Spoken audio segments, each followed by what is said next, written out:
आज से तकरीबन 2-3 हफ़्ते पहले मेरे पास एक मरीज़ आया जिनका क्रिएटिनिन था 1.3। अब मरीज़ के क्लिनिक में आने से पहले मैं उसके कुछ बेसिक टेस्ट करवा लेता हूँ और मेरी जूनियर डॉक्टर उसकी हिस्ट्री ले लेती हैं। वो हम क्यों करते हैं उसकी वजह मैं आपको बाद में बताता हूँ। ये मरीज़ है तशरीफ़ ले आए अपनी क्रिएटिनिन 1.3 के साथ।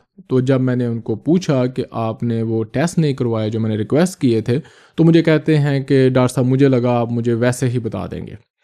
तो मैंने कहा मैं आपको डायग्नोसिस बताऊंगा, मुझे भी कुछ अल्फाज यूज़ करने पड़ेंगे, आपको भी थोड़ा सोचना पड़ जाएगा। तो छोड़ें, हम एक और काम करते हैं। फिर मैंने अपना साइड वाला दराज खोला और अपना कुछ सामान निकाला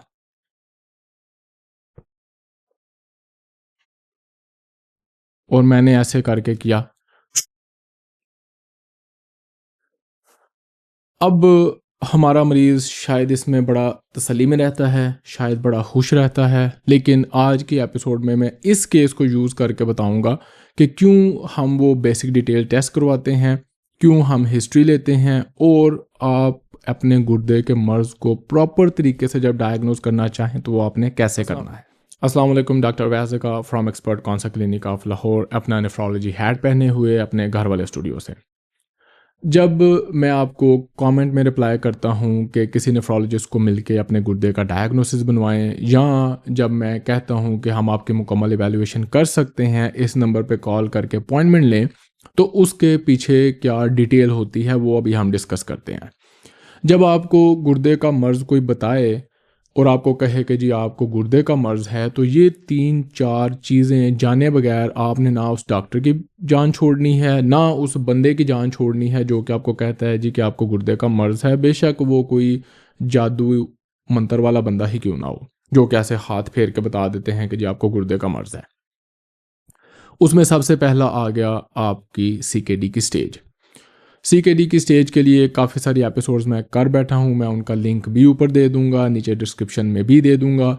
लेकिन गुर्दे के मर्ज़ में सबसे अहम बात, ज़रा भी परेशान होने से पहले सबसे अहम बात यह है कि आपकी सीकेडी की स्टेज क्या है।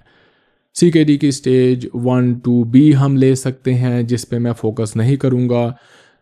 3-4-5 मेन स्टेजेस हैं जो कि कंसर्निंग होती हैं, जहाँ पे आपने अपनी ज़िंदगी फ़ौरन चेंज करने की कोशिश करनी है।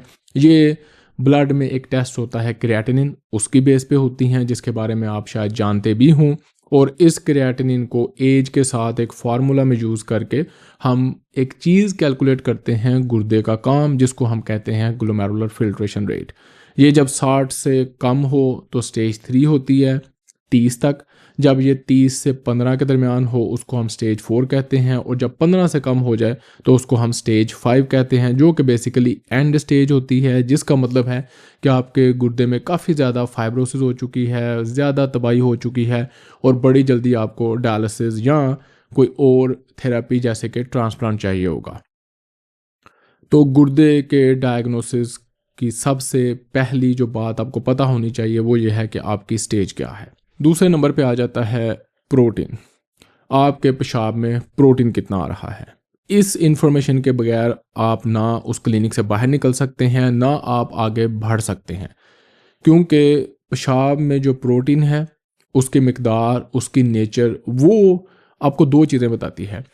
नंबर एक कि उसकी वजह से आपके गुर्दे को कितना रैपिडली डैमेज हो रहा है। फॉर एग्ज़ाम्पल, अगर आपका पेशाब में प्रोटीन है 3 ग्राम, तो इसका मतलब है आप तबाही की तरफ जा रहे हैं। अगर 10 ग्राम है तो फिर इसका मतलब है कि आपका गुर्दा कुछ महीनों का मेहमान है।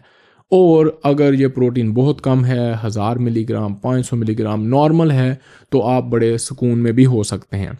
आपने बाकी सारी ट्रीटमेंट ज़रूर करनी है, लेकिन एक काइंड ऑफ गुड न्यूज़ है कि हाँ जी, बहुत ज़्यादा कोई तबाही वाली बात नहीं है। दूसरा, पेशाब में प्रोटीन आपको बाज़ औक़ात वजह बताता है कि गुर्दे के कुछ अमराज हैं जो पेशाब में प्रोटीन नहीं लेके आते, और कुछ हैं जो स्टार्ट ही पेशाब में प्रोटीन से होते हैं, तो उस तरफ भी आपको कुछ आइडिया मिल जाता है। अब बाज़ मरीज़ कंफ्यूज हो जाते हैं कि जी क्रिएटिनिन ब्लड में और पेशाब में प्रोटीन, इन दोनों में क्या फ़र्क है, जीएफआर और पेशाब में प्रोटीन में क्या फ़र्क है।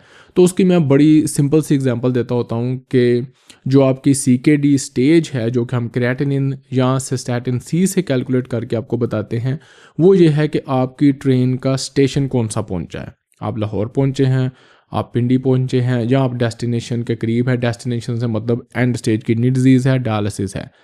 और जो पेशाब में प्रोटीन है वो आपकी स्पीड को बताता है, यानी कि अगर आपके पेशाब में बहुत ज़्यादा प्रोटीन आ रहा है तो फिर आपकी ट्रेन डायलिसिस की तरफ बड़ी स्पीड से जा रही है। अगर आपके पेशाब में प्रोटीन नहीं है तो आपकी ट्रेन अगर डायलिसिस के करीब भी पहुंची हुई है तो वो उस तरह ही चल रही है जैसे पाकिस्तानी ट्रेन चलती है, ठुचक ठुचक। तो पेशाब में प्रोटीन गुर्दे के मर्ज़ के डायग्नोसिस के दौरान पता चलाना बहुत ज़रूरी है। इसके बगैर आपकी सारी इन्फॉर्मेशन इनकम्प्लीट है। अगर आपकी क्रिएटिनिन 1.5 है, आपके पेशाब में प्रोटीन नहीं है, गुड न्यूज़।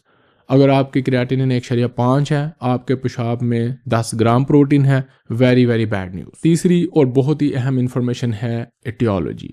वजह क्या है गुर्दे के मर्ज़ की।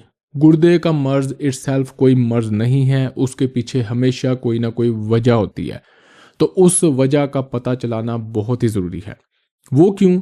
क्योंकि आप जब गुर्दे के मर्ज़ की मैनेजमेंट करेंगे, जिसके कुछ हिस्से हैं हम फिर कभी डिस्कस करेंगे, उसमें एक हिस्सा गुर्दे के मर्ज़ होने की वजह को रोकना, रिवर्स करना, मैनेज करना बहुत ही अहम है। फॉर एग्ज़ाम्पल आपको शुगर है, डायबिटीज़ है, तो आपको अपनी डायबिटीज़ को कंट्रोल, मैनेज, रिवर्स करना पड़ेगा। आपको हाई ब्लड प्रेशर है, आपको अपना ब्लड प्रेशर मैनेज करना पड़ेगा। इसी तरह अगर आपको कोई और ऑटो इम्यून डिसऑर्डर है, आपको उस ऑटो इम्यून डिसऑर्डर को ट्रीट करके सप्रेस करना पड़ेगा। आप कोई दर्द वाली दवाई खा रहे हैं जिसकी वजह से आपका गुर्दा डैमेज हुआ है, आपको वो दवाई बंद करनी पड़ेगी। ये बड़े सिंपल अल्फाज में। तो जब तक आपको डॉक्टर, हकीम, मोची, नाई ये ना बताए कि जी आपके गुर्दे के मर्ज़ की वजह क्या है, आपने वहाँ से नहीं निकलना। फिर चौथी चीज़ आ जाती है जो कि बड़े ही कॉम्प्लिकेटेड लेवल की है और इसको समझते आपको टाइम भी लग जाएगा। वो है आपकी मेटाबॉलिक कंडीशन गुर्दे के मर्ज़ के साथ। जब आपको गुर्दे का मर्ज़ होता है, स्पेशली जब आप स्टेज 3 क्रॉस करके 4 और 5 की तरफ चल रहे होते हैं, तो आपके जिस्म में कुछ इस तरह की तब्दीलियाँ आती हैं जिन पे नज़र रखना और उनको लाइफस्टाइल और दवाइयों के साथ मैनेज करना बहुत ही ज़रूरी है। और ये मेटाबॉलिक मैनेजमेंट बेसिकली 2 मरीज़ों के दरमियान डिफरेंस करती है। एक मरीज़ जिसकी मेटाबॉलिक हेल्थ मैनेजमेंट बड़ी अच्छी चल रही है, वो हटा कटा स्पोर्ट्स कर रहा होगा, उसको पता भी नहीं होगा कि मुझे गुर्दे का मर्ज़ है, या पता चलने नहीं देगा। दूसरा जो इन चीज़ों को मैनेज नहीं कर रहा, ये वो मरीज़ है जो रो रहा होता है इमरजेंसी में बैठ के, कहता है जी मुझे गुर्दे के मर्ज़ की दर्दें हैं। अब गुर्दे के मर्ज़ की दर्दें कोई चीज़ होती नहीं है, ये उसकी पुअर मेटाबॉलिक हेल्थ की दर्दें हैं जो कि उसने गुर्दे के मर्ज़ पे डाल दी हुई हैं, साथ वालों को भी परेशान कर रहा है और लोग फिर गुर्दे के मर्ज़ से डरते हैं। हालांकि आप बेतहाशा CKD स्टेज 5 के मरीज़, डायलिसिस वाले मरीज़ भी देख लें, उनको भी अगर वो अच्छी हेल्थ के साथ चलें तो किसी किस्म की कोई दर्दें नहीं होती। अब ये मेटाबॉलिक हेल्थ में क्या आता है? सिंपल चीज़ें, आपका हीमोग्लोबिन, क्योंकि गुर्दे के मरीज़ में खून की कमी होती है, उसको हमने आयरन या इंजेक्शन दे के रिप्लेस करना होता है, बेहतर करना होता है। आपका पोटेशियम, उस पर हमने नज़र रखनी होती है, खुराक और दवाइयों के ज़रिए उसको अच्छा मैनेज करना होता है। आपका कैल्शियम, फास्फोरस और पैराथायरॉयड हार्मोन, ये क्योंकि इकट्ठे एक ही साइकिल में चलते हैं, इन सब पे भी नज़र रख के हमने इनको हेल्प आउट करना होता है दवाइयों के ज़रिए, अच्छी खुराक के ज़रिए, वर्जिश के ज़रिए। फिर आपका बाइकार्बोनेट लेवल, जिसको मैं हमेशा कहता हूँ, जिसके लिए आप सोडामिन टैबलेट यूज़ करते हैं, डॉक्टर आपको नहीं बताता, और उसी वजह से मैं आपको हमेशा कहता हूँ कि आपने हर दवाई का डॉक्टर से पूछ के आना कि ये दवाई किस लिए है, ये कैसे काम करती है। अगर आपको वो जवाब नहीं मिलते तो आप हमारा हेल्थ केयर ज्वाइन करें, लेकिन आपने अपने डॉक्टर के दफ्तर से दवाई की मैकेनिज्म ऑफ एक्शन और उसकी वजह पूछे बगैर नहीं निकलना। तो बाइकार्बोनेट लेवल को अच्छा करने के लिए हम सोडामिंट यूज़ करते हैं, और इसके साथ साथ आपकी बेसिक डायबिटीज़ अच्छी कंट्रोल होनी चाहिए, ब्लड प्रेशर टारगेट आपको पता होना चाहिए, जिसकी अगेन काफ़ी सारी एपिसोड्स हैं, मैं ऊपर लिंक देने की कोशिश भी करूँगा। तो ये मेटाबॉलिक हेल्थ जब तक आप बेहतर नहीं करेंगे, गुर्दे के मर्ज़ की अच्छी मैनेजमेंट नहीं हो सकती। एपिसोड को समराइज़ करते हैं कि जब भी आपको गुर्दे के मर्ज़ के बारे में कोई बताए तो आपके 4 बड़े अहम सवाल हैं। नंबर 1, मेरे गुर्दे के मर्ज़ की स्टेज क्या है। नंबर 2, मेरे पेशाब में प्रोटीन कितना है। नंबर 3, गुर्दे के मर्ज़ की वजह क्या है। नंबर 4, गुर्दे के मर्ज़ से रिलेटेड जो सारे मेटाबॉलिक प्रॉब्लम्स हैं उनकी मेरी सिचुएशन क्या है।